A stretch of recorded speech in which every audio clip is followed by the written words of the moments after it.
प्रधानमंत्री श्री नरेंद्र मोदी जी द्वारा विकसित भारत विकसित राजस्थान के माध्यम से सभी विधानसभाओं में वर्चुअल माध्यम से लाभार्थियों को संबोधित कार्यक्रम में आज विद्यार्थियों नगर के स्टेडियम में माननीय प्रधानमंत्री जी के उद्बोधन को सुना। हमने ऐतिहासिक 11 लाख करोड़ रुपए इंफ्रास्ट्रक्चर के लिए रखे हैं। ये कांग्रेस सरकार के समय से 6 गुना ज्यादा है। जब ये पैसा खर्च होगा तो राजस्थान के सीमेंट, पत्थर, सिरेमिक ऐसे हर उद्योग को लाभ होगा। भाइयों और बहनों, बीते 10 वर्षों में राजस्थान में गांव की सड़कें हो या फिर नेशनल हाईवे और एक्सप्रेस वे, आपने देखा होगा अभूतपूर्व निवेश किया गया है। आज राजस्थान, गुजरात और महाराष्ट्र के समुद्री तट से लेकर के पंजाब तक चौड़े और आधुनिक हाईवे से जुड़ रहा है। आज जिन सड़कों का शिलान्यास और लोकार्पण हुआ है, उनसे कोटा, उदयपुर, टोंक, सवाई माधोपुर, बूंदी, अजमेर, भीलवाड़ा और चित्तौड़गढ़ की कनेक्टिविटी बेहतर होगी। यही नहीं, इन सड़कों से हरियाणा, गुजरात, महाराष्ट्र और दिल्ली से कनेक्टिविटी भी सशक्त होगी। आज भी यहां रेलवे के विद्युतीकरण से लेकर मरम्मत तक के अनेक प्रोजेक्ट्स का लोकार्पण हुआ है। परीक्षा हुई थी, अभी हुई थी 1 महीना पहले। पेपर हमारा बिल्कुल लीक नहीं हुआ था, आराम से परीक्षा बच्चों ने दी थी। तो ऐसे ही आगे पूरा ऐसी तैयारी होगी। महिला सुरक्षा के लिए भी सब जगह जो सीसीटीवी कैमरा है वो लगाए जाएंगे हर सार्वजनिक स्थान पर, और हमारे बालिकाओं की जो छात्रावास है वहां भी लगाए जाएंगे। कोशिश ये रहेगी धीरे धीरे ये हर कॉलेज और स्कूल में जहां पर गर्ल्स होती हैं वहां पर लगाया जाए, ताकि ये, और मैं तो ये कहूँगी बस स्टैंड है, रेलवे स्टेशन है, इन सब जगहों में, क्योंकि क्या होता है कि वहां से जब निकलती है तो उसके बाद ही ये लोग पीछा करना शुरू करते हैं। तो पब्लिक प्लेसेस में हम लोग लगाएंगे, और बहुत सारे ऐसे जैसे पार्क्स हैं और ऐसी जगह हैं। मैं तो कहूँगी पब्लिक प्लेसेस के अलावा इस बार जब दोबारा बजट आएगा जुलाई में, उसमें प्रयास ये रहेगा कि ऐसी जगहें हैं जहां पर अंधेरा रहता है, या ऐसी जगह है जहां पर ऐसी चीजें, ऐसी संभावना रहती है कि ऐसा कुछ हो, वहां पर भी सीसीटीवी कैमरा होने चाहिए। हेल्प डेस्क लगाए जाएंगे थानों में भी, जहां पर हमारी महिला होगी और महिला के लिए स्पेशल ये डेस्क लगाया जाएगा। साइबर हब भी हम लोग बना रहे हैं, और ये हर प्रकार से, चाहे साइबर क्राइम हो जो आजकल बहुत ज्यादा बढ़ गया है, सोशल मीडिया में जो लड़कियों को परेशान किया जाता है, व्हाट्सएप में किया जाता है, उसके लिए भी अब बहुत ऐसी कार्रवाई होगी कि इस तरह की चीजें ना हो। और बहुत सारी चीजें हैं जो बजट में इस बार बजट घोषणा में आए हैं।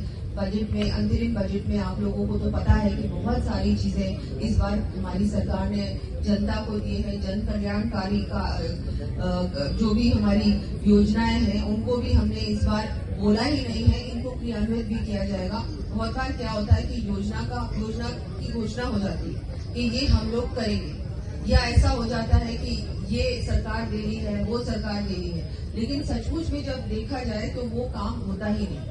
मंदिरों में पिछली सरकार ने, कांग्रेस सरकार ने घोषणा तो कर दी कि ये मंदिरों में काम होगा, लेकिन जब अब हम लोगों ने देखा किसी भी मंदिर में कोई भी काम नहीं, तो ये ऐसा नहीं होगा। भारतीय जनता पार्टी जो बोलती है वो करती है। तो ये सब आपको आपके बीच रखना था। वैसे तो बहुत सारे काम हैं, वो सब आप जानते ही हैं, और विकसित भारत संकल्प यात्रा के माध्यम से भी हर योजना जनता तक पहुंचने का भी सरकार ने काम किया है। मैं एक बार फिर से आप लोगों का धन्यवाद देती हूँ कि आप सब लोगों को बधाई, धन्यवाद।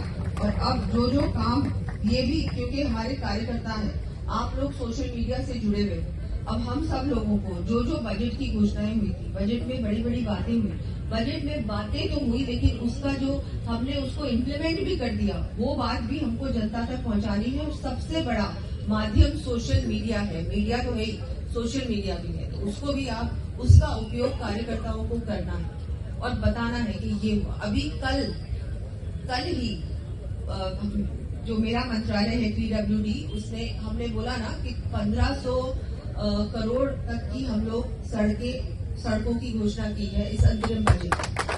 1500 करोड़ में से हमारे हर विधानसभा में 5-5 करोड़ की सड़कें हमने कल ही बोल दिया, कलेक्टर्स को निकाल दिया, वो कलेक्टर्स को सूचना पहुंचा दी और हमारे विधायकों को भी पहुंचा दी कि 5-5 करोड़ तक की सड़कें, आपको कौन कौन सी सड़कें चाहिए, आप 5 करोड़ तक की सड़कें हमारे पास प्रस्ताव भेज दीजिए और वो हम लोग उनका वर्क ऑर्डर भी आचार संहिता लगे उससे पहले निकाल देंगे। तो ये सरकार सिर्फ बोलती नहीं है, सिर्फ घोषणा सरकार नहीं है, ये काम करने वाली सरकार है। तो एक बार फिर से सबका मैं आभार व्यक्त करती हूँ और धन्यवाद।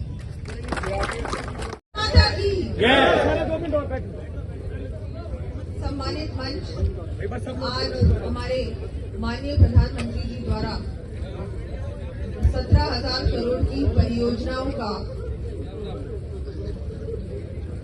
शिलान्यास व लोकार्पण हुआ है। मैं आप सभी को बहुत बहुत बधाई देती हूँ और सभी को शुभकामनाएं देती हूँ कि इतना बड़ा काम हुआ है। हमारे माननीय प्रधानमंत्री जी का राजस्थान पे लगातार आशीर्वाद रहता है और उनकी गारंटी की वजह से आज हमारी सरकार राजस्थान में बनी है।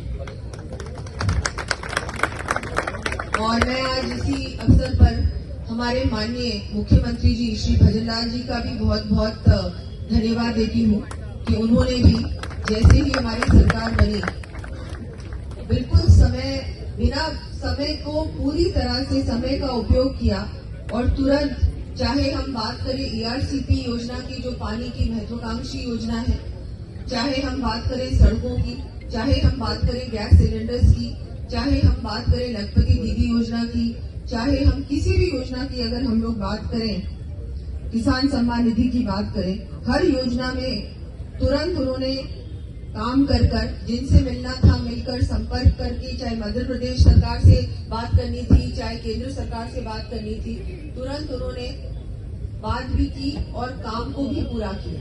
और सारे जो हमारे संकल्प पत्र था भारतीय जनता पार्टी का चुनाव के समय, उन सब में जो हमने वादे किए थे उन वादों पे काम करना भी शुरू कर दिया। और बहुत सारे हमने इसी बजट में राजस्थान की जो हमारा वोट ऑन अकाउंट था, अंतरिम बजट था, उसी में बहुत सारी चीजें हमने उनकी घोषणा भी कर दी। तो बहुत बड़ा ये काम हुआ है। हम सब आभारी हैं हमारे माननीय प्रधानमंत्री जी के, हमारे माननीय मुख्यमंत्री जी के। और हम सब चाहते हैं, क्योंकि यहाँ पर अब डबल इंजन की सरकार बन चुकी है राजस्थान में, सभी आप लोगों के प्रयासों से, क्योंकि हमारे बहुत सारे हमारे जयपुर के भी इसमें से 3 अभी नहीं है, एक बाद में होगा, पर हाँ वैसे तो तीनों ही होंगे। वैसे तो अभी दिनेश जी मुझे ROB जो हमारे दादी का फाटक, नाड़ी का फाटक और सीतावाड़ी फाटक की जो तीनों ROBs हैं, उसकी हमने जो DPR है जो उसके लिए सैंक्शन के लिए आगे दिल्ली भेजी है और मुझे पूरा भरोसा है कि ये तीनों ही सैंक्शन हो जाएंगी। और इसके अलावा जो अभी बजट में एक और घोषणा हुई थी कि हम लोग सेंटर ऑफ एक्सीलेंस बनाएंगे स्टेडियम में, तो प्रयास ये रहेगा कि हमारे यहाँ हो। और इसके अलावा बहुत सारे काम हैं, बहुत सारे काम। अब मैं इनको बोलना शुरू करूंगी तो मुझे लगता है जरूरत भी नहीं है, क्योंकि आप लोगों ने जो बजट का भाषण है वो देखा ही होगा, आप ही की विधायक ने दिया था, तो देखना चाहिए और उसको शेयर भी करिए। तो वैसे बहुत सारे काम हैं जो अभी हमारे माननीय प्रधानमंत्री जी ने आपको दोबारा कहा कि 70,000 पदों पर भर्तियां होंगी और ये पहले फेज का काम है। ये सारे जो इस बार बजट में अनाउंसमेंट हुए हैं, ये मैं आपको दोबारा बोलना चाहूंगी, ये पहले फेज का काम है। किसान सम्मान निधि को 6,000 से 8,000 बढ़ाना, ये पहले फेज में बोला। सेकेंड फेज में अभी और आएगा। और हमारा जो ये बहुत सारे जो पेंशन बढ़ाने की बात कही है, वो भी पहले फेज का ही है। अभी और आगे आप लोगों को उसमें भी हम लोग और बढ़ाएंगे। और भी बहुत सारी जो योजनाएं हैं जिनका इस बार जिनकी बारे में बजट में घोषणा हुई है, उनको भी बहुत सारे ऐसे काम है जो पहले फेज के काम है, सेकंड फेज में और बढ़ाए जाएंगे।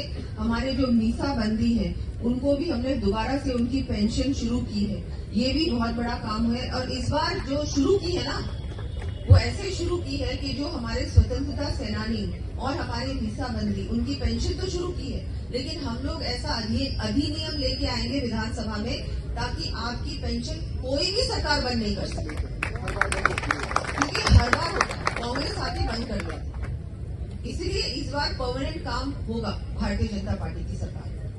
ऐसे भी बहुत सारे काम है। SIT का गठन हुआ है पेपर लीक की रोकथाम के लिए, ये भी बहुत बड़ा काम है, महत्वपूर्ण काम है। अब परीक्षाओं का कैलेंडर बनाया जाएगा ताकि ये पता रहेगा स्टूडेंट्स को कि ये परीक्षा इस टाइम पे आ रही है। ऐसा नहीं होगा कि लास्ट मिनट में उनको जानकारी मिलेगी और उसकी कोई प्रिपरेशन नहीं होगी, और पूरी तरह से ये पेपर लीक ना हो उसकी पूरी योजना बनेगी कि इसको कैसे रोका जाए। और इस बार भी जो परीक्षा हुई थी, अभी हुई थी 1 महीना पहले, पेपर हमारा